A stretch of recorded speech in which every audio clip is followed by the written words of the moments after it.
Hi friends, welcome to my channel. In this video I am going to show you how to remove the front lens cover and how to replace it with an ND filter. Okay, so in this I am using DJI Mavic 2 filter. I'll just show you how easy it is to remove and how easy it is to put back. So what you have to do is, like, you need to hold your gimbal. You need to hold your gimbal like this. Okay, what you have to do is you need to press it and turn it. So it is just so simple.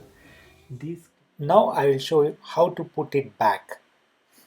See, there are small clamp kind of thing, so this clamp has to go in these holes. Okay, in these holes, and you just need to press it and turn it. Okay, press it and turn it, it will get locked.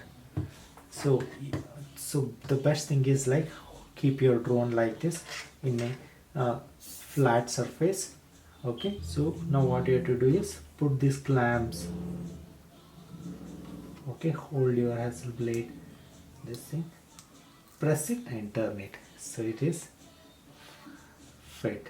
So you can see here it is fine, perfectly fit. I'll show you once again.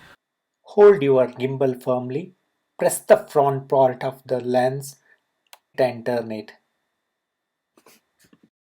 Okay, so these clamps has to go in these holes. Okay, just put it and turn it. Now the filter is on. So this is how you put the filter on your drone lenses. If you like this video, don't forget to like, comment, share and subscribe.